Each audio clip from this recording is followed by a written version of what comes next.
तो आज मैं आपको एक अनोखी रहस्यमय कहानी सुनाऊंगा। अगर आप चैनल पर नए हैं तो अभी सब्सक्राइब कर ले, क्योंकि यह मेरा दूसरा नया चैनल है। तथा कहानी पूरा देखे, अंत में एक अनोखा रहस्य छुपा है। धन्यवाद। तो सुनिए। बहुत समय पहले की बात है। चित्रकूट के घने जंगलों के बीच अविनाश नाम का एक छोटा सा बालक रहता था। अविनाश अनाथ था और उसका कोई घर नहीं था। वह जंगल में पक्षियों के छोड़े हुए घोंसलों और पेड़ों की छालों को इकट्ठा करता था। अन्य लोग लकड़ी काटकर बेचते थे, लेकिन अविनाश गिरी हुई टहनियों से छोटे छोटे नीड़ घोंसले बनाकर वापस पेड़ों पर रख देता था, ताकि बेघर पक्षियों को आश्रय मिल सके। जंगल के बीचों बीच एक बहुत पुराना और खंडहर हो चुका शिव मंदिर था। मंदिर इतना पुराना था कि उसका शिवलिंग आधा जमीन में धंस चुका था और उसके चारों ओर कंटीली झाड़ियां उगाई थीं। गांव के लोग उस मंदिर को श्रापित मानकर वहां नहीं जाते थे, लेकिन अविनाश उसी मंदिर के चबूतरे पर सोता था। एक बार उस क्षेत्र में भीषण चक्रवात आया।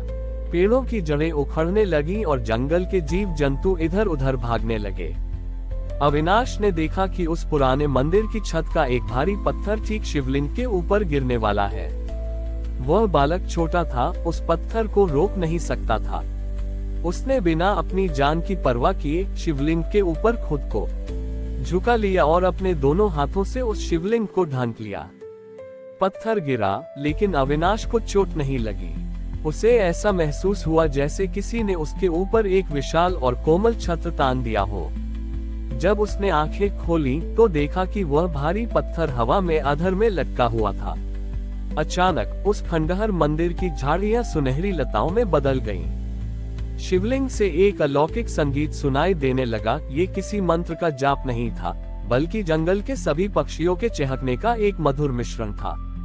महादेव उस शिवलिंग से एक व्याध शिकारी के रूप में प्रकट हुए, जिनके कंधे पर एक धनुष था और हाथों में वही घोंसला था जो अविनाश ने उस दिन बनाया था। महादेव मुस्कुराए और बोले, अविनाश, लोग मुझे सोने के महलों और ऊंचे शिखरों वाले मंदिरों में सजाते हैं, लेकिन तुमने मुझे उस रूप में सुरक्षा दी जहां मैं अकेला और उपेक्षित था। जो दूसरों के घर घोंसले बचाता है, उसका घर स्वयं महादेव का हृदय होता है। महादेव ने उस खंडहर को एक जादुई उपवन में बदल दिया, जहां कभी पतझड़ नहीं आता था। अविनाश को उन्होंने वन रक्षक होने का वरदान दिया। उस दिन से वह मंदिर नीलेश्वर महादेव के नाम से जाना जाने लगा। वहां की विशेषता ये थी कि उस मंदिर में कोई दीवार नहीं थी। वह खुला था ताकि आकाश के पक्षी और जंगल के जानवर सीधे महादेव के पास आ सकें। नीलेश्वर महादेव का वह जादुई उपवन अब केवल पक्षियों का आश्रय नहीं रहा, बल्कि वह एक ऐसा स्थान बन गया जहां प्रकृति और परमात्मा एक हो गए थे। अविनाश अब बालक से एक ओजस्वी युवक बन चुका था, जिसकी आंखों में गजब की करुणा थी। कहानी में एक नया मोड़ तब आया जब उस राज्य का सेनापति दुर्योध वहां पहुंचा।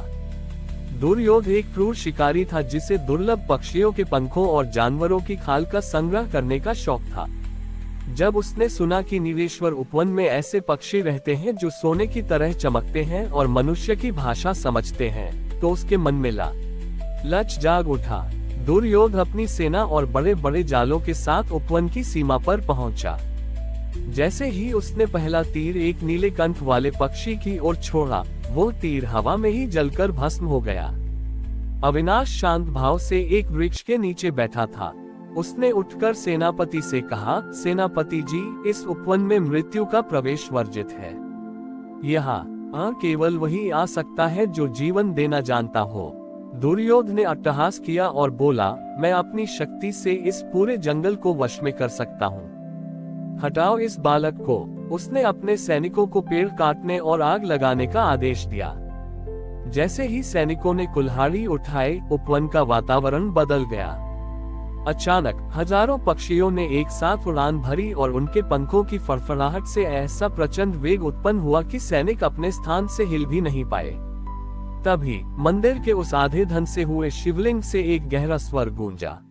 अविनाश ने देखा कि महादेव इस बार शिकारी के रूप में नहीं, बल्कि पशुपतिनाथ के रूप में प्रकट हुए।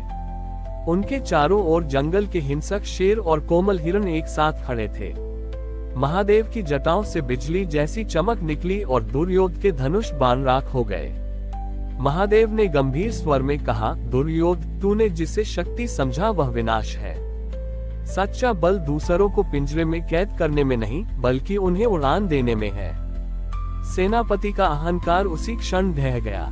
उसने देखा कि जिन पक्षियों को वह मारना चाहता था वे ही उसके चारों ओर मंडरा रहे थे, जैसे उसे क्षमा कर रहे हो।